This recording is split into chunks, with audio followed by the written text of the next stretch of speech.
ChatGPT and GenAI tools have hit the mainstream. The chatter was everywhere, by almost everyone.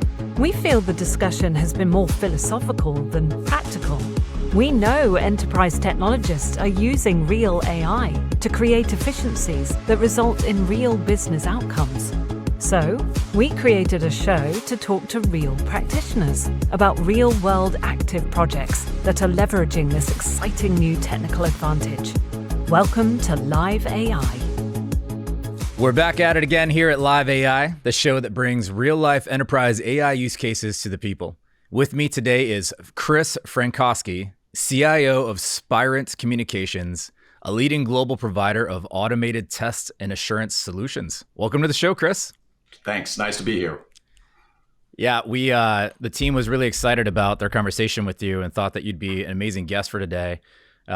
Specifically, I know you've got a use case that you want to talk about where you're connecting Salesforce, the Salesforce platform into your own data and how you're leveraging that to, help streamline and create some new use cases for your sales teams.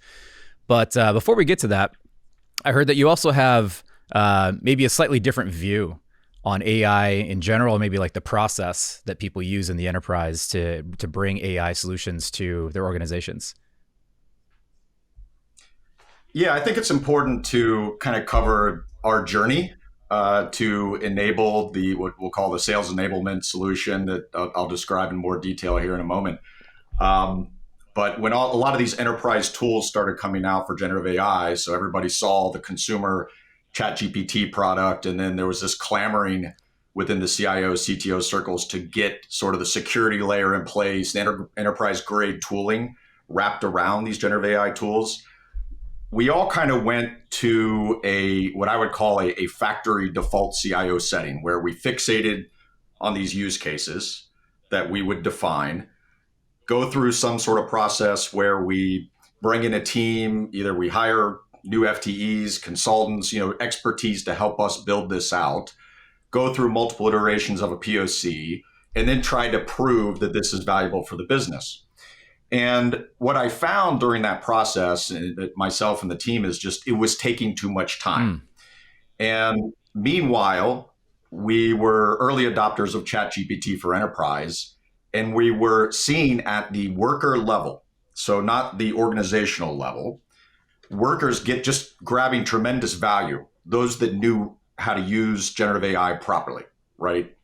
Whether it, back a year ago, it was prompt engineering, now it's more of how do you speak to it more like a human and add context to get value out of it. Okay. And I said to the team, this process that we're going through to try to define all the use cases and treat this like more traditional IT was not the right direction. So what we did was we set up a process where we looked at every single, let's say, value-adding chat that people were generating, because we had a lot of sharing going on, like with the power users. Ones that your own people were creating. Exactly. And taking that chat, which would then become an expert chat within ChatGPT for Enterprise, and then eventually a custom GPT where you could share that type of capability within the workspace within ChatGPT for Enterprise. And then the next step is, okay, for those users that are not within ChatGPT for Enterprise, how can we scale that out to the rest of the business? And the main point here is that me as a CIO, I'm not a domain expert. And if you look at these tools, it's a technology. Yes, there's compute and storage and networking driving this, but it's more like a human. And once you make that switch in your brain, understanding this isn't blockchain or the cloud or something, it kind of changes how you approach this, because we really need to let the domain experts figure out what is useful from these tools, not the CIO in my organization. Our role becomes putting a secure layer in place, giving them the tools, increasing AI literacy, and then having some sort of method to scale the what we'll refer to as use cases, which will be infinite, out to the rest of the organization if they make sense. And that sped us up quite a bit. So we went from this continuous cycle of months and months to develop these solutions, but fixated on one use case that we thought was important and would add value, to now very rapid delivery of these, what I'll call micro apps, embedding AI into any application. That was the key part that my team played a role in, is to build a platform, an integration platform as a service that could reach out to OpenAI or Anthropic, take data from anywhere in the organization, push it to the LLM, and then create these value-adding outputs. And that's kind of how we started on this journey. To describe the use case here with sales enablement, it did start as a chat. What it was, just where everybody starts. I want to chat with my data. So we had just some tests running. Let's upload some product data sheets, our battle cards, our sales methodology documentation, that stuff, and let's see what we can build. It evolved from there with some clever prompting and system instructions into almost like an expert that's over your shoulder at all times that you can just ping ideas off of, or have them write a presentation for you, a pitch. And as it accumulated more data, it just got smarter and smarter and became a very popular custom GPT within our ChatGPT for Enterprise workspace. So that is still used today. You can go in and chat with what we call Sales Ace. It's trained on all of our product data now and all those things that I mentioned. And it's very useful. Like some ways that's being used is a salesperson may say, I've got this customer that's in this particular vertical that I've never sold to before. You know everything about my products. How can I map the products that we sell, the solutions we sell, to their particular problems in their vertical?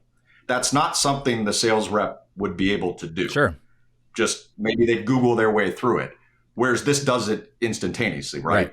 And if they're right off the street, I mean, you hire somebody tomorrow and now they have all this knowledge at their fingertips without having to go through years of experience. Exactly. So that's one stage of this. And we got to the custom GPT stage and then back to kind of the approach and the framework we're using. Now it was, how can we scale this out to the non-Chat GPT for enterprise users and make it super easy? And oh, by the way, and this idea came from the business, how can we add more context to that request when it comes into Sales Ace? So we turned Sales Ace into an API assistant where we can put, per API assistant, 10,000 documents, I think up to 100 gigs. That's a sizable amount of data, and we can create multiple assistants. And then within Salesforce, we can make it super easy. There isn't a prompt or anything. You literally click a button on an account. It's going to go back to Sales Ace, use all that knowledge that it has on the business, our products, send the notes, the opportunity data, the purchasing history, anything we can fit in that context window. And I'm a big fan of just trying to use context windows to the max versus trying to push everything into some sort of gigantic database and have the LLM figure it out through RAG or something like that. So it compiles that data, does its thing, and responds back with insights on, here's what I think you should do next. Here's what I'm noticing with this account that may have been of concern. Here's some other products that they may be interested in based on what I've seen in my data set as far as other purchases and other customers, what they've been buying as far as in the past. And it's really proven to be quite helpful. And then from there, we can, as this gets smarter and smarter, we can send in alerts as far as industry information, new competitor alerts that have come out that we grab automatically from the internet as far as new products that they're releasing, any sort of call transcription or call summary, all that data is thrown in the context window. And then they have this tool that essentially is just an expert giving them advice with one click of the button within Salesforce. That's amazing. Have you seen, I guess I've got two different questions on this. One, have you seen any results? Like, were there any metrics that you were tracking that said, hey, how do we know if this is actually successful? Is this more of like a qualitative, way that we look at it, or are there actually like quantitative ways that we're looking at, is this successful and what's it turning into? And then how did you tackle adoption post that? So like one of the things we find in many cases is that there's lots of tools that people can use and that organizations are inventing, but we're having a hard time changing the way that they just normally work on a daily basis. And they forget that they have these, capabilities at their disposal.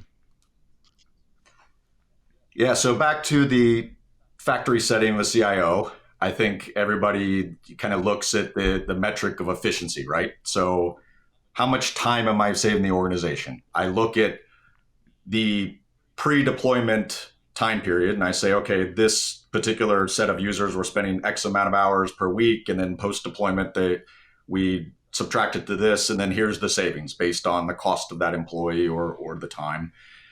And we can, that's the easiest thing to show value as far as a metric. So we can look at the time savings prior to having this solution. This was something that the sales reps were having to do themselves, particularly the piece that I mentioned where we're pulling in competitor information or things that are external from our data set and pushing it back into the knowledge base. That was a manual task. So now that's all automated. And an OpenAI API call is summarizing that as it pushes it back. Right. So you've got time saving there. You've got time savings, obviously, with the preparation, saving countless hours, writing emails and these basic things. Where I'm struggling a little bit is to have some sort of method or formula to show the value of just someone becoming so much better at their job, superhuman, right? Where their knowledge is better, where they're more prepared, where they have an edge in many sort of ways. It's what is the cost to the business? What would they pay to improve let's say, the knowledge and the capabilities of an employee by 20, 30%? That's essentially what you're getting. Sure. So I'm still searching for the right way to show that. But when you show the tool and people talk about, well, I went into this particular customer engagement with so many new ideas and so many ways to pitch this product. I used Sales Ace to help me with storytelling because I had no ideas before, and there was a positive response to this. That's something that it's not easy to create a concrete number. Yeah. We'll just have to look long term and say, okay, what was if you're not really doing A/B testing in real time, here's the same customer without that extra knowledge or those capabilities, and here's the same customer engagement with them. And that's what you'd have to compare to really come up with a number. Really tough. I'm a big fan of, I have these discussions often. We often find ourselves back in the same place. And I tell people, I almost feel like what we're ushering in with AI, you almost need a new role, which is a chief feelings officer, because we feel really great about what's happening and the results that we're getting. But sometimes it can be really tough to, put that into a metric, and it could be pulled down in different ways where, it's going to make you competitive. It's going to make people enjoy the process that they have when they work at your company versus other places they've been. And it's a good recruiting tool. I mean, there's lots of intangible benefits that come along the way.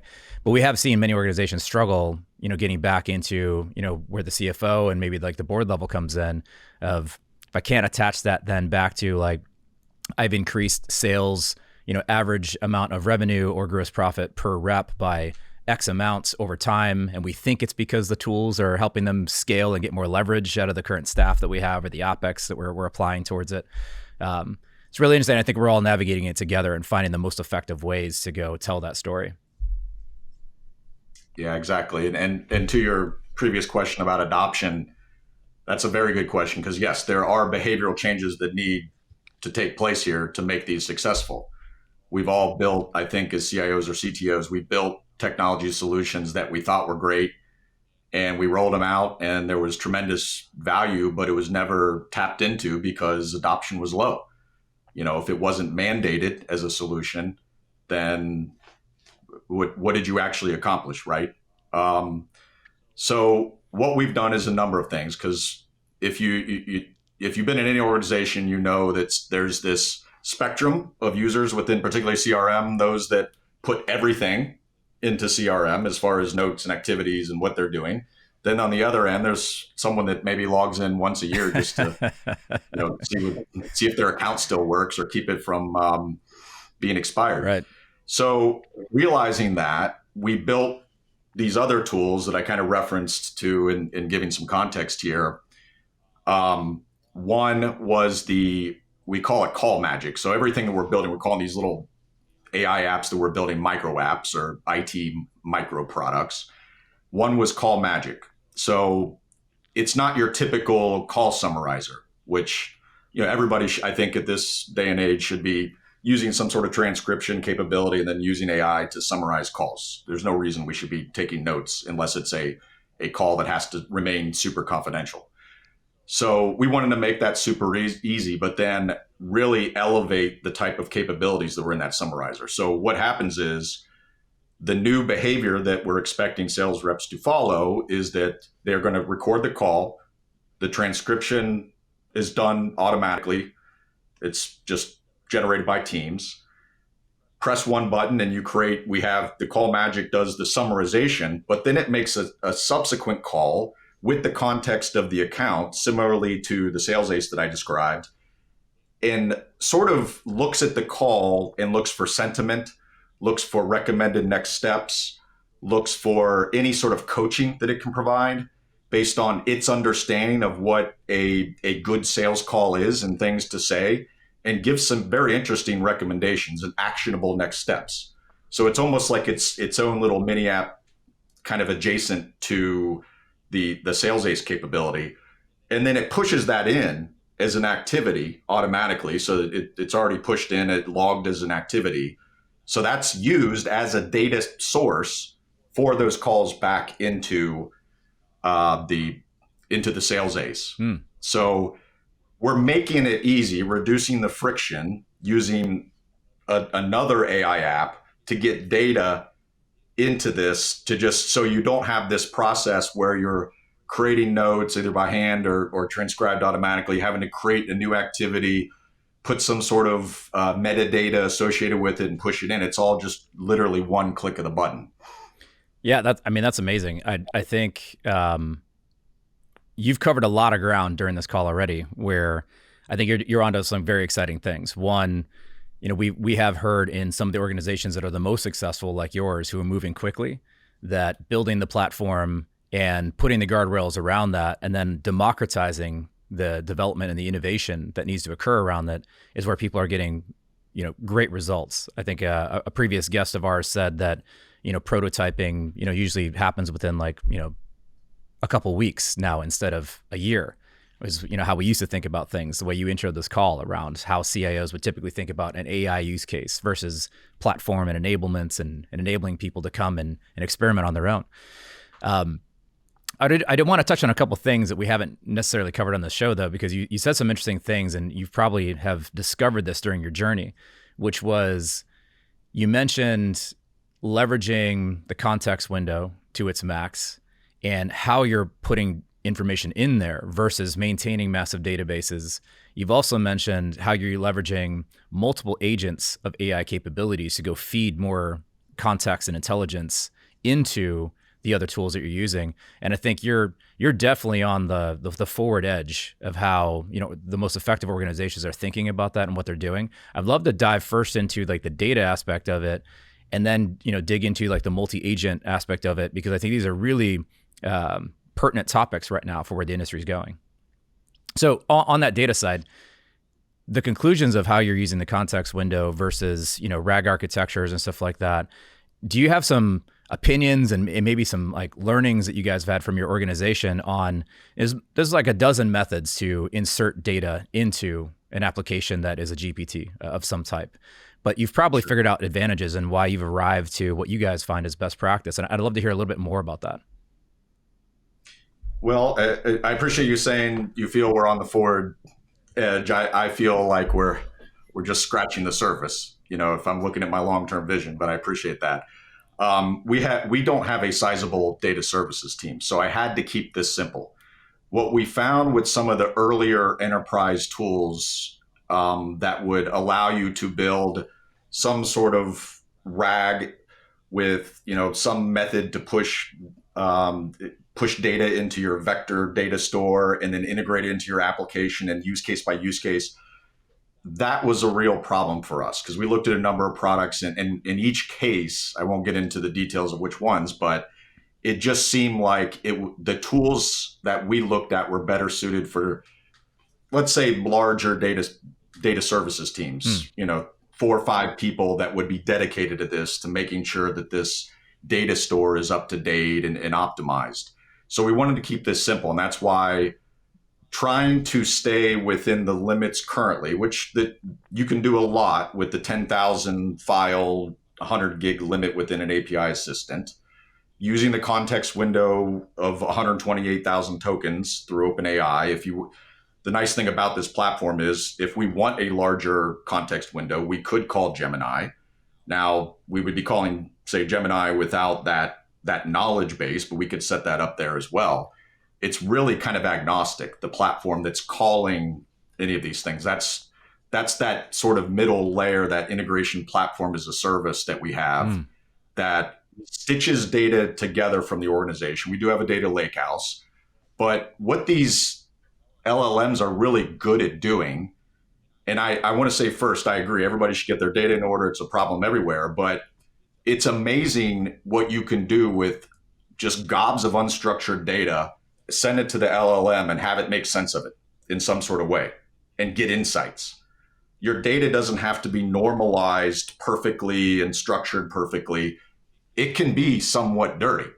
Another problem is inaccurate data. So let's push that out. If it's outdated or it's just not correct, that's a bigger problem. But just having this massive data store, say of just random PDFs of no categorization or anything, is still usable through these tools. So it allows us to kind of combine these calls, kind of like this multi-agent type scenario you described, to piece all this data together and let the LLM make sense of it and come back with the response. So we will be we have the ability to tap into, if we want to, let's say, invest more into a more robust RAG solution or a fine-tuned model. We won't be, at least right now, we won't be building our own models or training our own models, but I could see us fine-tuning. Particularly like the right now on OpenAI, there's no cost to fine tune. Sure, that'll be good for some particular types of calls that we want to make. As far as the agents, that's also kind of a key piece here, is to over time be able to grab not just data within our data store, our data lake, but anywhere through APIs and fetch it and combine it into these calls back to the LLM. And that's where we're at. And then eventually there'll be more as these things become smarter, and agentic AI is a little bit more, let's say, ubiquitous. We'll certainly be taking advantage of that. Do you have any worry around, look, we see this every day where, look, my data is in a million places and put it all in one place. But even when I do that, I've got, junk in there. And how do I think about making effective solutions? Because if I have bad data, we have seen people effectively use that to prototype regardless. So like even if the data is inaccurate and there's some noise that's sitting out there, it's still spectacular for prototyping because now you at least know that the concept is sound and you can go figure out like which portions of the data do you need to go fix very rapidly. So don't treat all your data the same way as you treat targeted sets of data that you might use for a use case. But in this whole, there's a viewpoint where LLMs tell you what an answer should be, not necessarily what an answer is in all cases, and inaccuracies that could happen when you're in a business setting where you're looking for facts and confidence in what the answer is. And then if you start to multiply that out across like an agentic enterprise, and say you've got your call agent, your call magic that you guys developed, it's taking in information, it's storing it, it's making recommendations, then that's being consumed by another GPT who's looking at that plus other information and then making some other recommendations. How do you think about monitoring the quality of that over time? And do you run the risk of almost creating like digital corn syrup that's just creating like filler of, stuff that, isn't necessarily like the best of what you're looking for, but it just filled the gap in the meantime, and it feels good of what we're doing, but isn't necessarily, the healthiest direction of where we're trying to go. Yeah, first I'll say, everybody needs to keep reminding themselves that these platforms, OpenAI, Anthropic, they're non-deterministic, right? So to expect that you're not going to get the same answer back every single time. That's why we're not outside some, let's say, non-business impacting use cases within finance. We're not running mathematical calculations through any of this stuff. Right. So users need to be trained on that the responses will change and there will be some inaccuracies. I like that term, the digital corn syrup. We'll trademark it today. There can be more. Yeah. No, I hear what you're saying, particularly with this. It's kind of a quasi agent that's going out and grabbing this industry news, competitor news, account news, and feeding it into the system. And what you'll notice is a lot of the stuff that's coming back with, because it is still keyword driven, it is stuff that just could be ignored, but the LLM doesn't really necessarily know what needs to be ignored. It needs to be trained. So what we're doing is, just like you would within ChatGPT for Enterprise or any of these tools, some sort of feedback mechanism, because the results vary. If you look at that competitor information I mentioned and the industry news, that's all shown as a feed on everybody's Salesforce dashboard. If there's items in there that are either irrelevant, a waste of time, or something that's not going to help the sales rep, they can click a thumbs down, and then that's going back to help us optimize these type of things. The same thing with the responses from Sales Ace. There's a feedback mechanism. I saw this problem within the data. This was a really dumb response. Not only the thumbs down with that, but also like an excerpt of that response, so we can do some prompting on the back end or some sort of optimization to help it get better. So far, I would say it in these kind of simple applications, it hasn't been too much of a problem, but where it will be a problem, if we were to say, everybody's got a chatbot, right, that allows you to do tech support from all your tech docs and some sort of documentation you have. That's like AI stage one. Sure. For any CIO.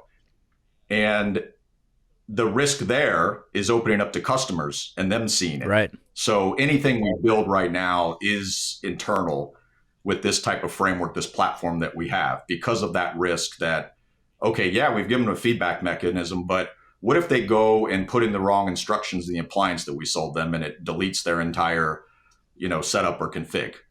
We're not willing to take that risk right now, but at some point we will want to offer that type of service, because it's, customers are expecting kind of instant self-service with these type of tools. Yeah, we're actually seeing because of the risk of that, we're seeing a massive uptick in demand for, red teaming of these GenAI applications that organizations are creating, because trying to figure out the ways that you could jailbreak that and then make it do things or tell you information that it shouldn't necessarily do, or do things within the system of the application that you're creating is a pretty big deal. I know people are trying to manage. And Chris, I want to be sensitive for time today as well. We've covered a lot of ground. Is there anything I didn't ask you about today that you wanted to touch on? And beyond that, you've done quite a bit of experimentation. You were an early adopter of ChatGPT, OpenAI Enterprise, and your organization has done a lot of experimentation. Any last words of advice that you would give to the audience? Well, there's a blog post by Ethan Malik, who I'm sure you're familiar with, wrote Co-Intelligence, one of the best generative AI books out there. It's not even technical, but just the approach of businesses and organizations to adopt generative AI. It's brilliant. And, he had mentioned that your entire organization has to become R&D. And what he really means by that is everybody within the organization, the domain experts in particular, whether in sales, finance, marketing, they need to be the ones experimenting. And they're doing prototyping by chatting with ChatGPT for Enterprise or whatever type of interface you've given them. your prototyping as a CIO or a technologist is more along the lines of integrating the data, cleaning the data, optimizing the prompt, and having the tools in place to scale that out. But the actual the inputs and outputs to the system and what data is using in general will be from those end users who find these great ways to use it. And they're only going to find it. I would say the biggest change that took place at our company was when we really got serious about AI literacy. You can roll out ChatGPT for Enterprise to everybody or Copilot, and if they haven't been properly trained, meaning not by someone selling prompt packs or something on X or Instagram, if they've been properly trained, there's a big shift in the way they use these tools. And once the light bulb goes off that, hey, this is more like a human, I just have a conversation with it and give it context and be very precise in my language to get my response, you start to see some really cool stuff happening where these individual workers, like I said earlier, are becoming almost superhuman with some of their capabilities. Now you need a mechanism to harness that, see what they've done, and then bring it to the rest of the organization. Yeah. So I'm a big fan of really investing in training and making sure people, watch them prompt, watch them use the systems. Otherwise, you might see a lot of people just treating it like Google, and you're not going to get any great stuff out of that. Yeah, I love that. At our organization, we say we want to make everyone bilingual, and your second language is AI. Having the base knowledge and doing those things, and then communities of interest where people are sharing, like, oh my God, look at what I prompted and what I was able to do today, and watching other people get excited and then building on those ideas and sharing them amongst each other just created exponential benefit. I think it's tremendous words of advice. Chris, I know that your time is extremely valuable. Really appreciate you joining us today. Great conversation. I actually wish that we had a couple hours to go deep on some of the things that you're exploring because you covered so much ground. Yeah, we're always scratching the surface on what we're doing. Yeah. It's been great. Well, thank you so much, and really appreciate you spending time with us today. Yeah. Thanks, Tony. You've been listening to LiveAI. We hope you've enjoyed the conversation. This episode is sponsored by Trace3. To learn more about why you should connect with them about your enterprise practical AI use case, visit them at trace3.com or look for them on LinkedIn. Thanks for listening.